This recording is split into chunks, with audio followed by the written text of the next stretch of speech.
everyone, I'm back with another update. In this episode, I'll cover the Gaza Peace Deal, updates from the FBI, and President Trump's big, beautiful ballroom. Of course, I'll end with the noteworthy tidbits. On the 19th, Hamas violated the ceasefire agreement by launching an RPG and sniper attack on Israeli forces inside Gaza. As a result, Israel struck back. President Trump warned Hamas that if they keep killing people, they will be eradicated. When asked by a reporter, "You say we will eradicate Hamas. Is that American boots on the ground?" President Trump clarified that other countries have called offering to take care of Hamas themselves, so if it comes to that, eradicating Hamas will be in the hands of another country. Luckily, for now, Hamas took the warning seriously and the ceasefire is back on track. The Vances are currently in Israel hoping to reinforce the ceasefire, along with U.S. envoys Steve Witkoff and Jared Kushner, who intend to discuss reconstruction and more hostage releases. On to updates from the FBI.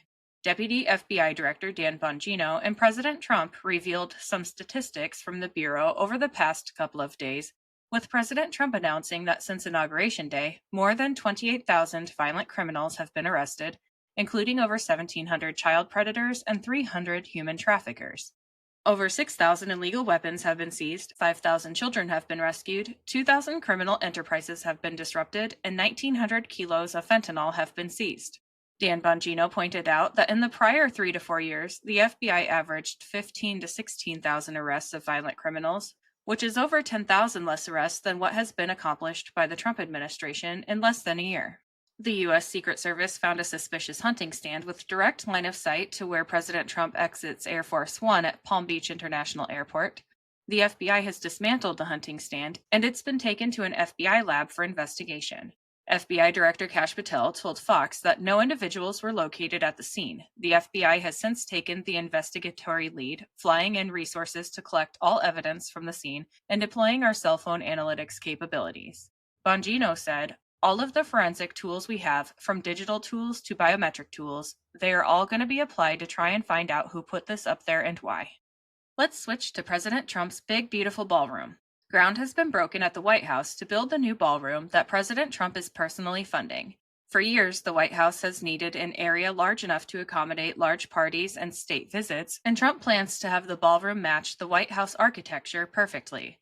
I see people bitching and moaning about this online, so I'd like to point out, again, that this construction is fully funded by President Trump. Our tax dollars are not funding it. For those concerned about alterations made to the White House, presidents have been renovating and expanding the White House for more than 100 years.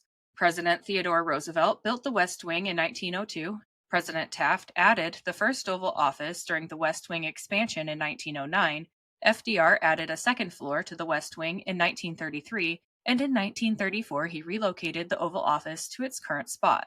FDR also completed the East Wing and built an indoor swimming pool that year. In 1948, President Truman began gutting and rebuilding the White House interior, preserving only the exterior walls, and in 1970, President Nixon converted FDR's pool into the press briefing room. In 1973, Nixon added a bowling alley in the basement, and in 2009, Obama turned the tennis court into a basketball court. So I think it's safe to say that Trump's privately funded ballroom that will be used to host political leaders from all over the world is not a big deal at all and will turn out to be a very nice addition. Now it's time for the noteworthy tidbits, which are brought to you today by Quantum Energy Square. Let me tell you about them quick. Sometimes I need a boost before my bike ride, but pounding an energy drink or coffee beforehand just isn't an option. What I love about Quantum Energy Squares is that they're made with 10 grams of plant protein and 100 milligrams of natural caffeine, equal to an 8-ounce cup of coffee. I get the boost I need without having to drink fluids that weigh me down or cause a pit stop during my ride. They have over 2,500 reviews with customers raving about their delicious flavors, like caramel almond sea salt and my favorite, dark chocolate pink Himalayan salt. My discount code gives you 25% off your entire order, and it's currently the best deal available. Just visit quantumsquares.com and enter in my promo code JADE, that's JADE, at checkout. All right, let's get back to the tidbits. For the 11th time, Senate Democrats blocked the federal government from reopening by voting against the clean Republican spending bill, and CNN revealed that the shutdown hasn't harmed President Trump's support at all, with his approval rating actually increasing. President Trump announced that Mark Savea will serve as special envoy to the Republic of Iraq, and he nominated William Kane to serve as judge on the United States District Court for the Eastern District of Louisiana. Trump also nominated Alexander Van Hook to serve as judge on the United States District Court for the Western District of Louisiana, and he called on the people of New Jersey to vote for Jack Ciattarelli.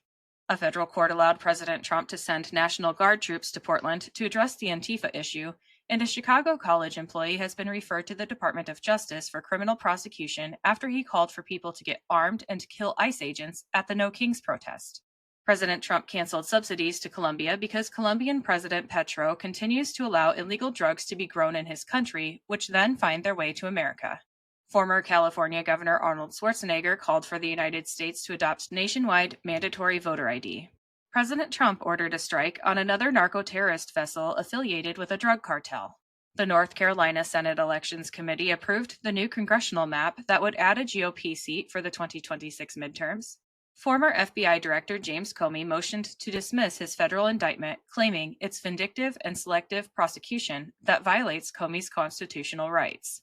The LSU and LSU Shreveport baseball teams visited the White House to be honored for the 2025 national championships, and each team gifted President Trump a Trump 47 jersey. The Prime Minister of Australia visited President Trump at the White House as well, and the two participated in a press conference, a bilateral meeting, and signed a critical minerals agreement.